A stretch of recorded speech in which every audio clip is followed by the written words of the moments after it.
नमस्कार प्रिय भक्तगणों, आज आप सभी सुनेंगे सभी मनोकामनाओं की पूर्ति करने वाली गुरुवार की पावन पौराणिक कथा।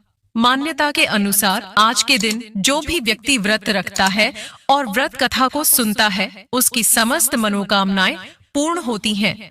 गुरुवार के दिन व्रत कथा सुनना बेहद शुभ माना जाता है। कथा का श्रवण करने से परिवार में सुख शांति आती है, घर में धन दौलत की कमी नहीं होती है। जल्द और सफल वैवाहिक जीवन के लिए भी बृहस्पतिवार अर्थात गुरुवार का व्रत करना चाहिए। भगवान बृहस्पति अपने भक्तों को कभी निराश नहीं करते हैं। यह पूजा अगर पूरी श्रद्धा से की जाए तो निश्चित ही मनोवांछित फल की प्राप्ति होती है। तो प्रिय भक्तगणों, यदि आप अपने दुर्भाग्य को समाप्त करना चाहते हैं और सौभाग्य में वृद्धि प्राप्त करना चाहते हैं, तो आपको गुरुवार का व्रत करना चाहिए। गुरुवार का व्रत किया जाता है। कोई भी वर या कन्या यदि गुरुवार का व्रत करेंगे तो उनका शीघ्र विवाह हो जाएगा तथा जीवन का दुर्भाग्य समाप्त हो जाएगा।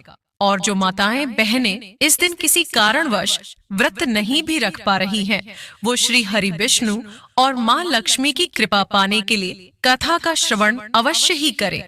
तो आज मैं सुना रही हूँ गुरुवार व्रत की संपूर्ण कथाएं, जिसे आप सभी भक्तगण बड़ी श्रद्धा तथा प्रसन्नचित मन से पूरा अवश्य सुनिएगा, क्योंकि भगवान श्री कृष्ण कहते हैं कि कथा का आधे पर ही त्याग करने वाले मनुष्य घोर नरक में जाते हैं। इसीलिए कथा को पूरा सुने।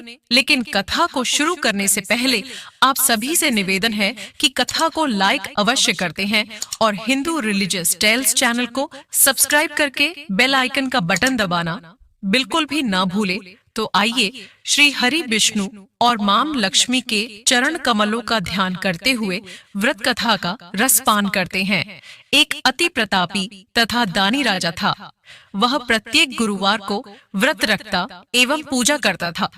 यह उसकी रानी को अच्छा न लगता। न वह व्रत करती और न ही किसी को एक पैसा दान में देती थी। राजा को भी ऐसा करने से मना किया करती। एक समय की बात है कि राजा शिकार खेलने वन को चले गए।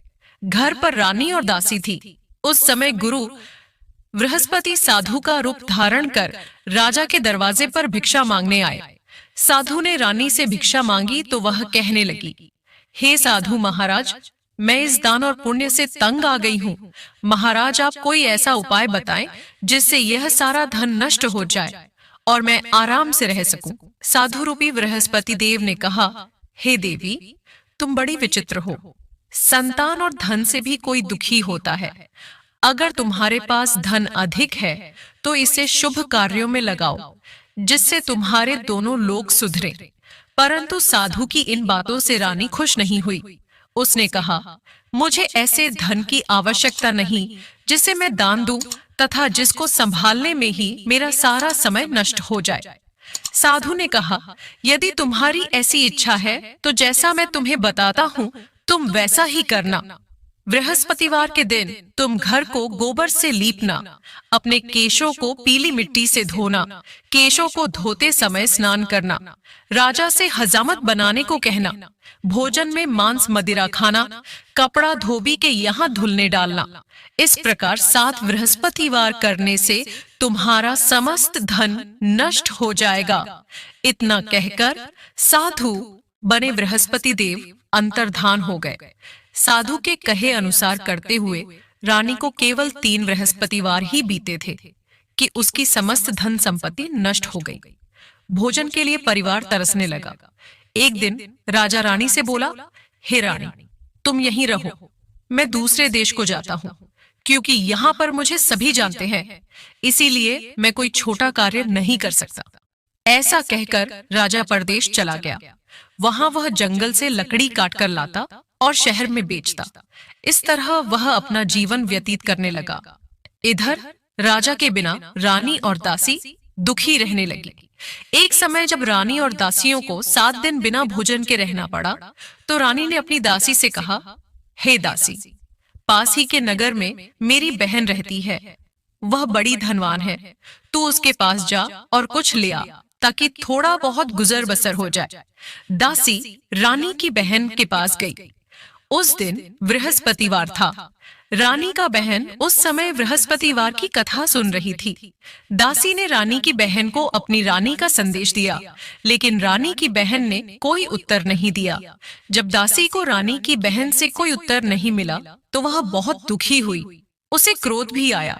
दासी ने वापस आकर रानी को सारी बात बता दी। सुनकर रानी ने अपने भाग्य को कोसा। उधर रानी की बहन ने सोचा कि मेरी बहन की दासी आई थी, परंतु मैं उससे नहीं बोली, इससे वह बहुत दुखी हुई होगी। कथा सुनकर और पूजन समाप्त कर वह अपनी बहन के घर गई और कहने लगी, हे बहन, मैं बृहस्पतिवार का व्रत कर रही थी। तुम्हारी दासी गई, परंतु जब तक कथा होती है तब तक ना उठते हैं और ना बोलते हैं, इसीलिए मैं नहीं बोली। कहो, दासी क्यों गई थी? रानी बोली, बहन, हमारे घर अनाज नहीं था। ऐसा कहते कहते रानी की आंखें भर आईं। उसने दासियों समेत भूखा रहने की बात भी अपनी बहन को बता दी। रानी की बहन बोली, बहन देखो, बृहस्पति देव भगवान सबकी मनोकामना पूर्ण करते हैं। देखो, शायद तुम्हारे घर में अनाज रखा हो। यह सुनकर दासी घर के अंदर गई तो वहां उसे एक घड़ा अनाज का भरा मिल गया। उसे बड़ी हैरानी हुई, क्योंकि उसे एक एक बर्तन देख लिया था। उसने बाहर आकर रानी को बताया। दासी रानी से कहने लगी, हे रानी, जब हमको भोजन नहीं मिलता तो हम व्रत ही तो करते हैं, इसीलिए क्यों ना इनसे व्रत और कथा की विधि पूछ ली जाए, हम भी व्रत किया करेंगे।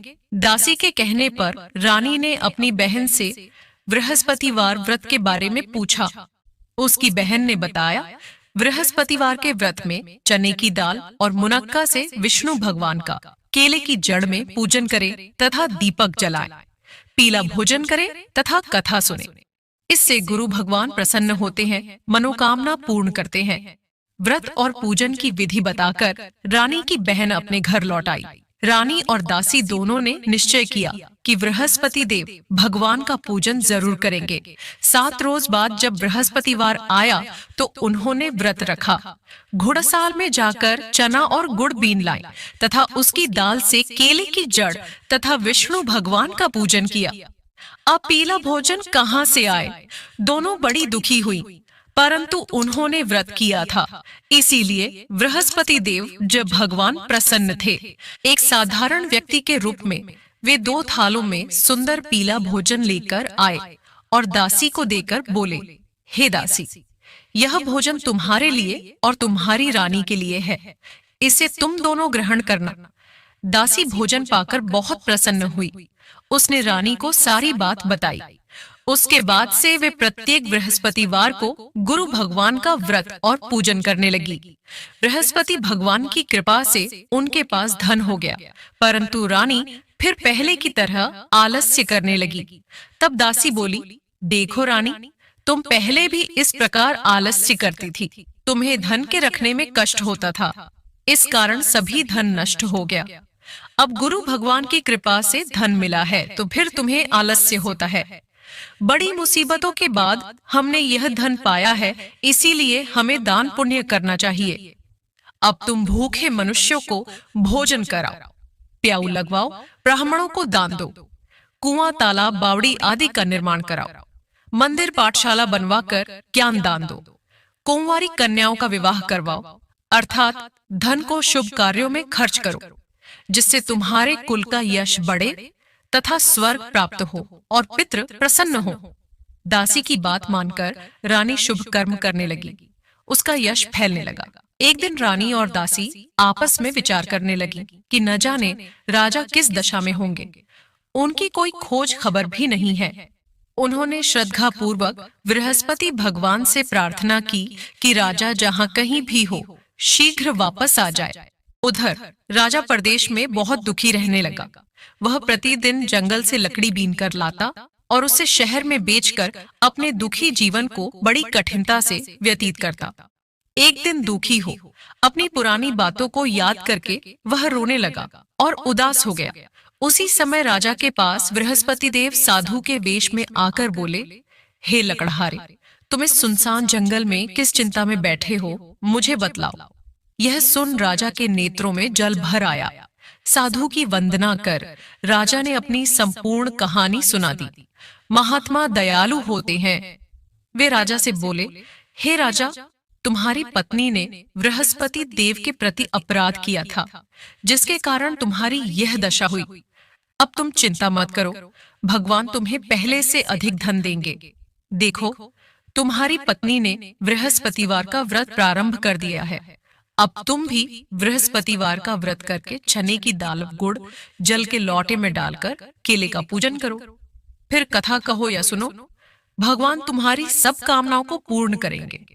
साधु की बात सुनकर राजा बोला, हे प्रभु, लकड़ी बेचकर तो इतना पैसा भी नहीं बचता सरकार, जिससे भोजन के उपरांत कुछ बचा सकूं। मैंने रात्रि में अपनी रानी को व्याकुल देखा है। मेरे पास कोई साधन नहीं जिससे उसका समाचार जान सकूं। फिर मैं कौन सी कहानी कहूं, यह भी मुझको मालूम नहीं है। साधु ने कहा, हे राजा, मन में बृहस्पति भगवान के पूजन व्रत का निश्चय करो। वे स्वयं तुम्हारे लिए कोई राह बना देंगे। बृहस्पतिवार के दिन तुम रोजाना की तरह लकड़ियां लेकर शहर में जाना। तुम्हें रोज से दोगुना धन मिलेगा, जिससे तुम भली भांति भोजन कर लोगे तथा बृहस्पति देव की पूजा का सामान भी आ जाएगा। जो तुमने बृहस्पतिवार की कहानी के बारे में पूछा है, वह इस प्रकार है। प्राचीन काल में एक बहुत ही निर्धन ब्राह्मण था। उसके कोई संतान न थी। वह नित्य पूजा पाठ करता। उसकी स्त्री न स्नान करती और न किसी देवता का पूजन करती। इस कारण ब्राह्मण देवता बहुत दुखी रहते थे। भगवान की कृपा से ब्राह्मण के यहाँ एक कन्या उत्पन्न हुई। कन्या बड़ी होने लगी। प्रातः स्नान करके वह भगवान विष्णु का जप करती। बृहस्पतिवार का व्रत भी करने लगी। पूजा पाठ समाप्त कर पाठशाला जाती तो अपनी मुट्ठी में जौ भर के ले जाती और पाठशाला के मार्ग में डालती जाती। लौटते समय वही जौ स्वर्ण के हो जाते तो उनको बीन कर घर ले आती। एक दिन वह बालिका सूप में उन सोने के जौ को फटक कर साफ कर रही थी कि तभी उसकी माँ ने देख लिया और कहा कि हे बेटी, सोने के जौ को फटकने के लिए सोने का सूप भी तो होना चाहिए। दूसरे दिन गुरुवार था। कन्या ने व्रत रखा और बृहस्पति देव से सोने का सूप देने की प्रार्थना की। बृहस्पति देव ने उसकी प्रार्थना स्वीकार कर ली। रोजाना की तरह वह कन्या जौ फैलाती हुई पाठशाला चली गई।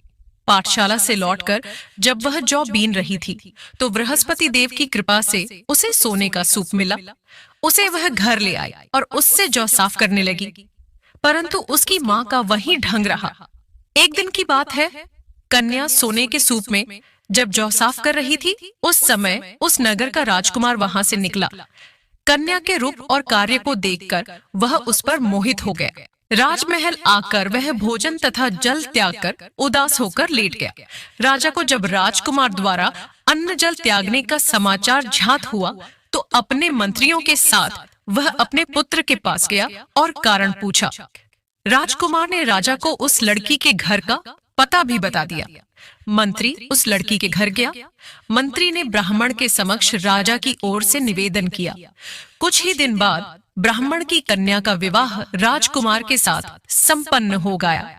कन्या के घर से जाते ही ब्राह्मण के घर में पहले की भांति गरीबी का निवास हो गया। एक दिन दुखी होकर ब्राह्मण अपनी पुत्री से मिलने गए। बेटी ने पिता की अवस्था को देखा और अपनी माँ का हाल पूछा। ब्राह्मण ने सभी हाल कह सुनाया। कन्या ने बहुत सा धन देकर अपने पिता को विदा कर दिया, लेकिन कुछ दिन बाद फिर वही हाल हो गया। ब्राह्मण फिर अपनी कन्या के यहाँ गया और सभी हाल कहा तो पुत्री बोली, हे पिताजी, आप माताजी को यहाँ लिवा लाओ। मैं उन्हें वह विधि बता दूंगी जिससे गरीबी दूर हो जाए। ब्राह्मण देवता अपनी स्त्री को साथ लेकर अपनी पुत्री के पास राजमहल पहुंचे तो पुत्री अपनी माँ को समझाने लगी, हे माँ, तुम प्रातः काल स्नानादि करके विष्णु भगवान का पूजन करो तो सब दरिद्रता दूर हो जाएगी। परंतु उसकी माँ ने उसकी एक भी बात नहीं मानी। वह प्रातः काल उठकर अपनी पुत्री की बची जूठन को खा लेती थी।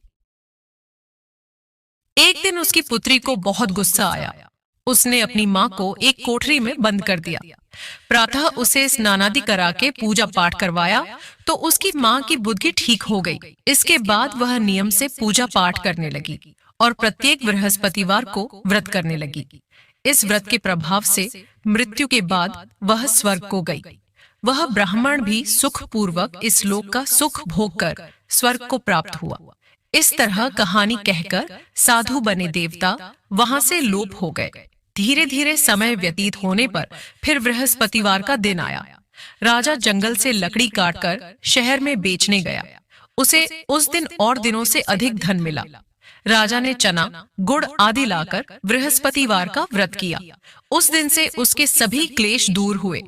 परंतु जब अगले गुरुवार का दिन आया तो वह बृहस्पतिवार का व्रत करना भूल गया। इस कारण बृहस्पति भगवान नाराज हो गए।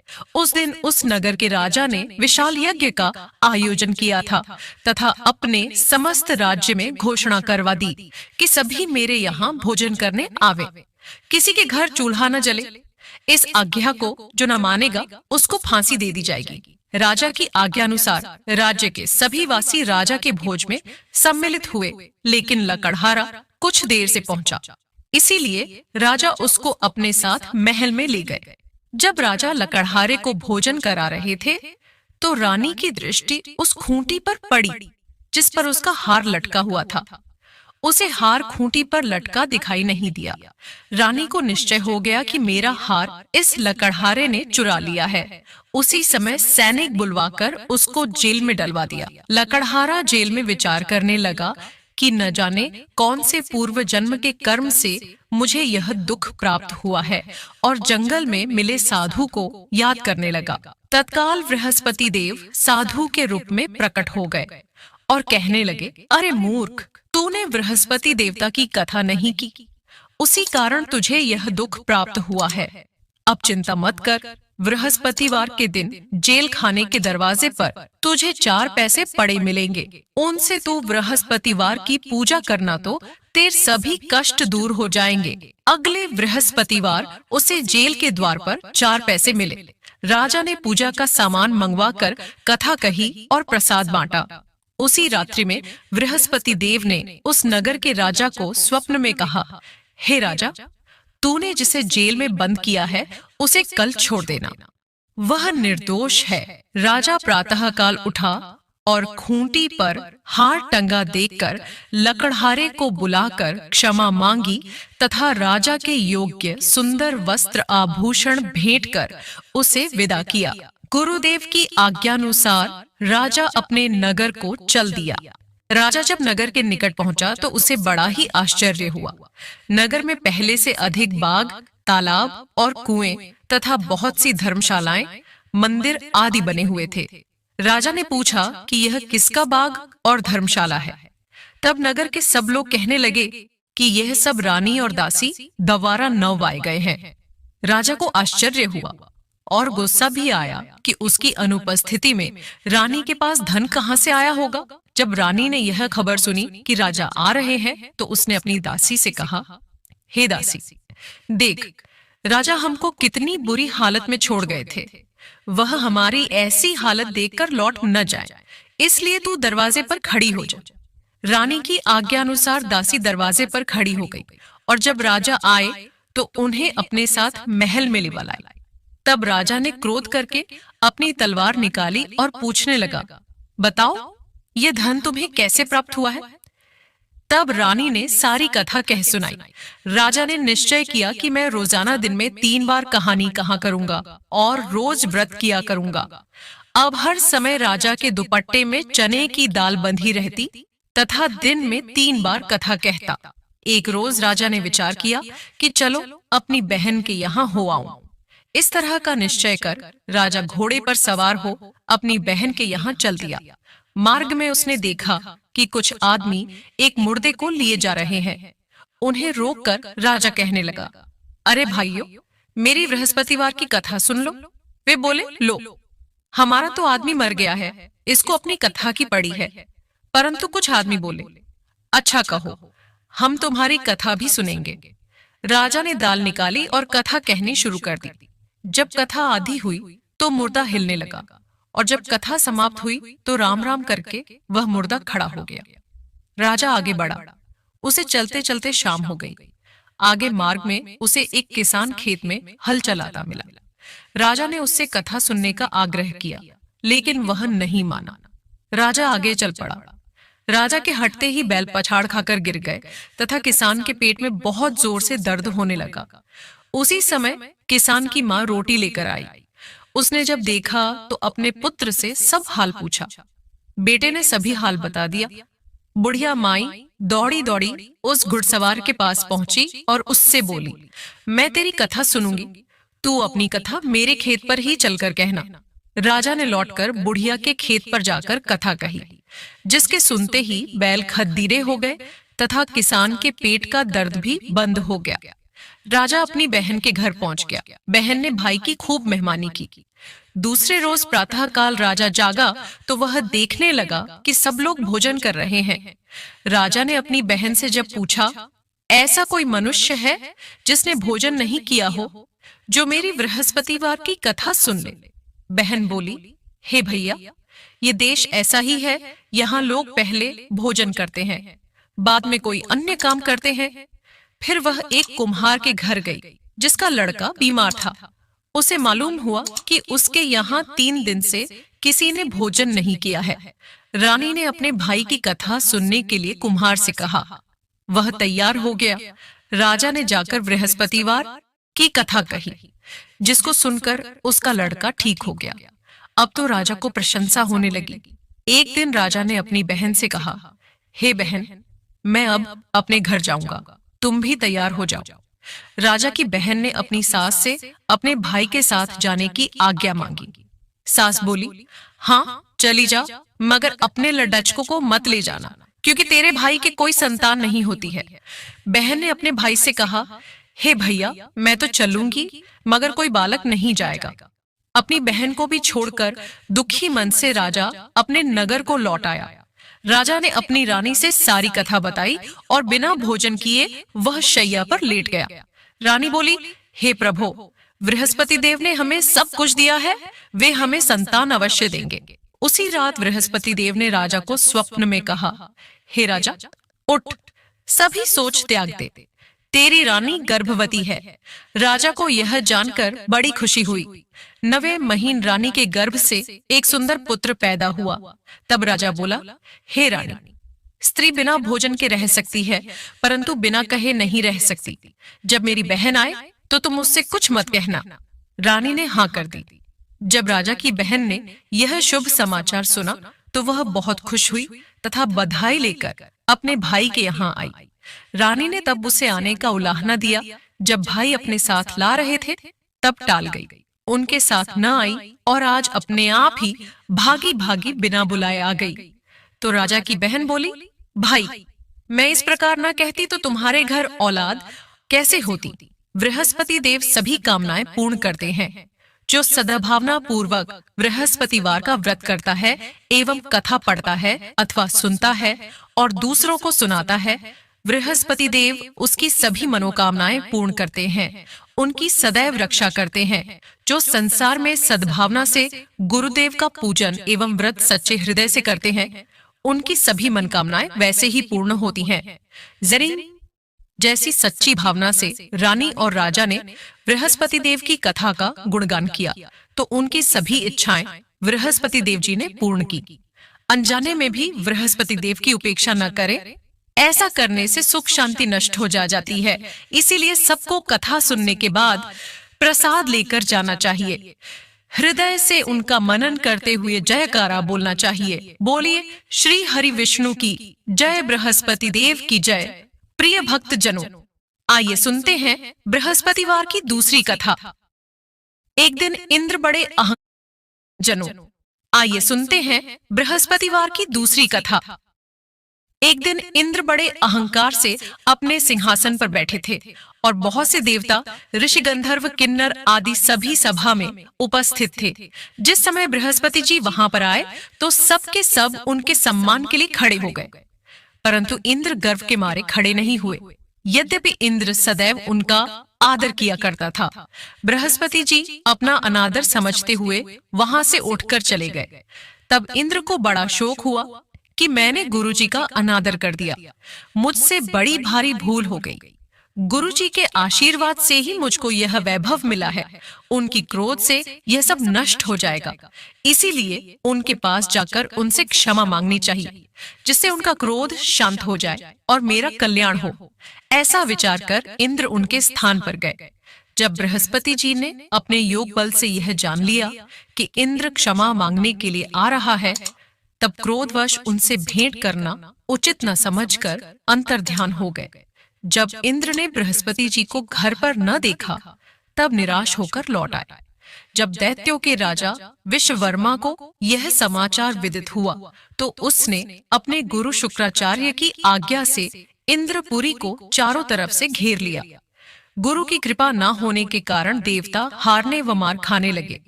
तब उन्होंने ब्रह्मा जी को विनय पूर्वक सब वृतांत सुनाया और कहा कि महाराज दैत्यों से किसी प्रकार हमें बचाइए।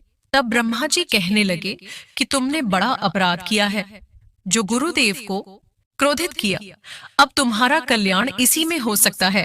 त्वष्टा ब्राह्मण का पुत्र विश्वरूपा बड़ा तपस्वी और ज्ञानी है, उसे अपना पुरोहित बनाओ तो तुम्हारा कल्याण हो सकता है। यह वचन सुनते ही इंद्र त्वष्टा के पास गए और बड़ी विनीत भाव से कहने लगे कि आप हमारे पुरोहित बनिए, जिससे हमारा कल्याण हो। त्वष्टा ने उत्तर दिया कि पुरोहित बनने से तपोबल घट जाता है, परंतु तुम बहुत विनती करते हो, इसीलिए मेरा पुत्र विश्वरूपा पुरोहित बनकर तुम्हारी रक्षा करेगा। विश्वरूपा ने पिता की आज्ञा से पुरोहित बनकर ऐसा यत्न किया कि हरि इच्छा से विश्ववर्मा को युद्ध में जीत कर अपने इंद्रासन पर स्थित हुआ। विश्वरूपा के 3 मुख थे। एक मुख से वह सोमपल्ली लता का रस निकाल पीते थे, दूसरे मुख से वे मदिरा पीते और तीसरे मुख से भोजन करते। इंद्र ने कुछ दिनों उपरांत कहा कि मैं आपकी कृपा से यज्ञ करना चाहता हूँ। जब विश्वरूपा की आज्ञा अनुसार यज्ञ प्रारंभ हो गया, तब एक दैत्य ने विश्वरूपा से कहा कि तुम्हारी माता दैत्य की कन्या है, इस कारण हमारे कल्याण के निमित्त एक आहुति दैत्यों के नाम पर भी दे दीजिए तो अति उत्तम हो। विश्वरूपा उस दैत्य का कहा मानकर आहुति देते समय दैत्य के नाम भी धीरे धीरे से लेने लगे। इसी कारण यज्ञ करने से देवताओं का तेज नहीं बढ़ा। इंद्र ने यह वृत्तांत जानते ही क्रोधित होकर विश्वरूपा के 3 सिर काट डाले। मद्यपान करने से भंवरा सोमपल्ली, पीने से कबूतर और अन्न खाने के मुख से तीतर बना। विश्वरूपा के मरते ही इंद्र का स्वरूप ब्रह्म हत्या के प्रभाव से बदल गया। देवताओं के 1 वर्ष पश्चाताप करने पर भी ब्रह्म हत्या का पाप न छूटा, तो सब देवताओं की प्रार्थना करने पर ब्रह्मा जी बृहस्पति जी के सहित वहां गए। उस ब्रह्म हत्या के 4 भाग किए, उनमें से 1 भाग पृथ्वी को दिया। इसी कारण कहीं कहीं धरती ऊंची, नीची और बीज बोने के लायक भी नहीं होती। साथ ही ब्रह्मा जी ने यह वरदान दिया, जहां पृथ्वी में गड्ढा होगा, कुछ समय पाकर स्वयं भर जाएगा। दूसरा भाग वृक्षों को दिया, जिससे उनमें से एक गोंद बनकर बहता है। इस कारण गूगल के अतिरिक्त सब गोंद अशुद्ध समझे जाते हैं। वृक्षों को यह वरदान दिया कि ऊपर से सूख जाने पर जड़ फिर फूट जाती है। तीसरा भाग स्त्रियों को दिया। इसी कारण स्त्रियां हर महीने रजस्वला होकर पहले दिन चांडालनी, दूसरे दिन ब्रह्मघातिनी, तीसरे दिन धोबिन के समान रहकर चौथे दिन शुद्ध होती है और संतान प्राप्ति का उनको वरदान दिया। चौथा भाग जल को दिया, जिससे फेन और सिवाल आदि जल के ऊपर आ जाते हैं। जल को यह वरदान मिला कि जिस चीज में डाला जाएगा वह बोझ में बढ़ जाएगी। इस प्रकार इंद्र को ब्रह्म हत्या के पाप से मुक्त किया। जो मनुष्य इस कथा को पढ़ता या सुनता है, उसके सब पाप बृहस्पति जी महाराज की कृपा से नष्ट होते हैं। बोलिए श्री हरि विष्णु की जय, बृहस्पति देव की जय। प्रिय भक्तगणों, उम्मीद करती हूँ आपको हमारी यह कथा अवश्य ही पसंद आई होगी। पसंद आई है तो उसको लाइक करके चैनल को सब्सक्राइब अवश्य कर लें।